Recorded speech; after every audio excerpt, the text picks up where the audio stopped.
Hey girls, Hannah again. Welcome to your Week 4 Foody Camp Nutrition Training session. In this session, we will visit your SMART goal and how you're progressing, plateauing in weight loss. We're going to look at some fad diets and why Foody Camp meal plans are much healthier and more sustainable. What's the deal with diet drinks and artificial sweeteners, and some tips and tricks for Week 4, and a couple of myth busters to think about for this week. Okay, do you remember the SMART goal that we wrote together in Week 1's video? It should still be on your fridge to remind you of your overall progress. Grab it now. Have you been achieving your goal each week? Are you on your way to achieving your overall 12-week Booty Camp Challenge goal? If you feel like you aren't on track, that's okay, I'm here to help. There are a number of reasons why you haven't quite reached it. Maybe your portion sizes have been a little bit too large, or you've been straying away from the meal plans too often. Email me, talk to your Booty Camp trainers, or call us at Booty Camp HQ. Okay, so you've been working super hard at your Booty Camp workouts and eating healthy by following the Foody Camp meal plans. And you're probably rejoicing because the kilos are dropping off. You're in weight loss heaven. Whoever said this was hard. And then you step on the scales one day, anticipating your next kilo kicking record, and your numbers haven't budged. You triple check your scales aren't broken. But no, the inevitable has happened and you've hit weight loss plateau. This is a normal part of the weight loss journey, and while this halt can be frustrating, it's important not to lose sight of your goal. A plateau occurs when you're in energy balance. Losing weight can slow the speed of your metabolism since a smaller body has less mass and burns less energy to move around. Additionally, lower calorie consumption means it takes fewer calories to digest and absorb food. Together, a state of energy balance can result, with weight remaining steady for a period of time. Don't dismay though, you can break through your weight loss plateau. Here are a few tricks. Number 1, step up the challenge. If you've reached energy balance, your body needs new challenges to click back into gear and start burning more kilojoules than it's using again. Fire up your exercise routine by increasing intensity, duration, and frequency, as well as varying your exercises. Speak to your Booty Camp trainer about other activities and exercise you can do outside of your training sessions, such as jogging, swimming, or even going for a walk. Number 2, continue following the Foody Camp meal plans, ensuring that you aren't straying away often and treating yourself. Check your portion sizes. Maybe you are serving yourself more than you need. Are you full or comfortable after your meals? Number 3, don't forget that fluids other than water and herbal tea contain calories too. If these are creeping back into your diet, making healthy substitutions can help. Remember to monitor and reduce your alcohol intake as well. With a few small changes, you can kick this weight loss plateau to the curb and get back on track to meeting your 12-week challenge goal. Now to talk about some fad diets. So what does fad diet actually mean? Usually it's a weight loss diet that becomes very popular quickly, usually from a celebrity testimonial, and then falls out of favour just as quickly. They usually promise a quick fix, make claims that sound too good to be true, and make recommendations based on a single study that ignore differences between individuals or groups.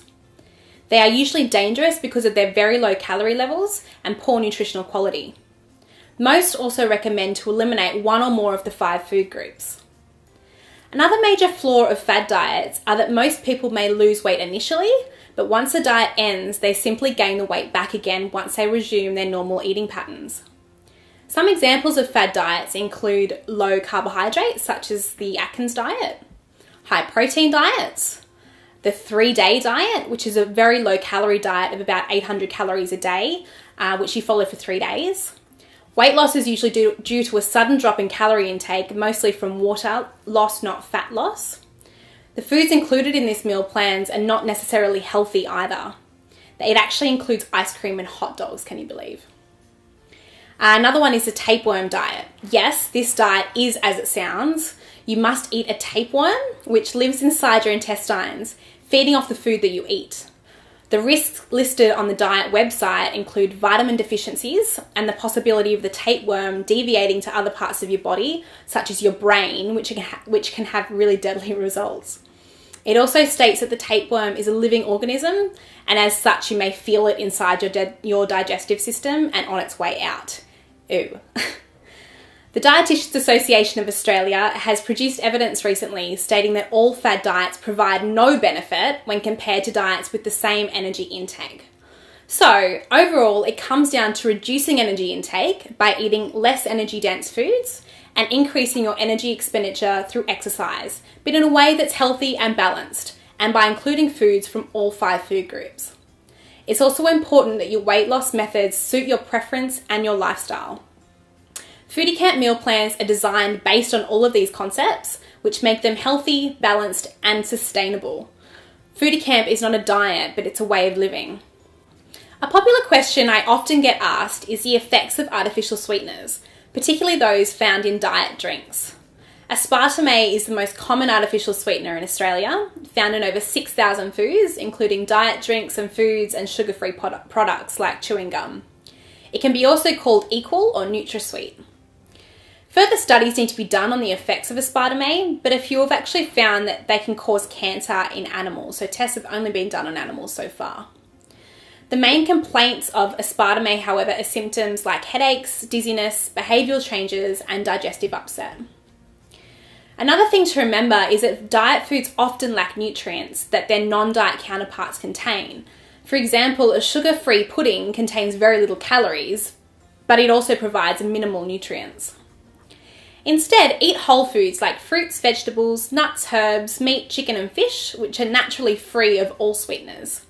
Use fresh and dried fruits and natural sugar, such as honey and maple syrup, to sweeten dishes and baking and on top of your cereal instead of sugar or artificial sweeteners.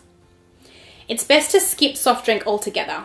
Instead, stay well hydrated with water, homemade smoothies and juices, coconut water and tea. Is water too boring? Try adding a slice of lemon or cucumber, or make an iced tea or soda water. Okay, now for some tips and tricks for week 4. Number 1, make sure you bake your oaty banana and date muffins on the weekend for snacks during the week. They can be stored in an airtight container for a few days and then frozen for up to a couple of weeks. Number 2, some of the lunches this week include leftovers from dinner the night before. Be sure to pack these straight into a container after cooking it to avoid eating it. Number 3, breakfast on Tuesday and Wednesday is a yummy Bersha muesli. See the recipe that we've provided you and remember that it needs to be soaked overnight, so be sure to do this the night before. Number 4, some snacks during this week include rice cakes with a smashed white bean, avocado and snow pea sprouts. You can make the smashed white bean spread at the start of the week and refrigerate it for the snacks during the week. Number 5, be sure to remove and dispose of the skin from the barbecue chicken before making the chicken and bean burritos. Number 6, remember that the hokey spice on the fish for Wednesday night dinner is quite spicy, so reduce it or remove it altogether if you prefer it more mild. Don't forget to save a serving of the pumpkin feta and pine nut salad for this recipe for lunch the next day. Number 7, defrost your frozen berries for morning tea on Thursday and breakfast on Friday. And make sure that your Thai chicken, beef or prawn vegetable and cashew stir fry and half a cup of white rice fits into that small rectangular takeaway container for dinner on Saturday night. Lastly, be sure to remove and dispose of the skin from the chicken drumsticks on the tandoori chicken and pilaf meal for dinner on Friday night. Okay, time for a mythbuster this week. Carbohydrates make you fat. Now, remember that all foods can cause weight gain if eaten in excess of what your body needs. Carbohydrates are not the bad guys. They are one of the most important nutrients because they fuel our bodies to achieve our daily tasks and complete your booty camp training sessions. Without them, you would feel lethargic and sluggish, and your activity levels may drop as a result, meaning less energy expenditure and potentially weight gain. Okay, that's me done, girls. To recap, we revisited your SMART goal and how you're progressing. We looked at some tips for plateauing in weight loss. We also looked at some fad diets and why Foodie Camp meal plans are much healthier and more sustainable. We talked about diet drinks and artificial sweeteners. And we talked about some tips and tricks for week 4, and then we had a myth buster at the end. Enjoy week 4 of Foodie Camp, girls, and remember, healthy is a lifestyle, it's a way of living, it's a decision, and it's a commitment. Healthy is the new sexy.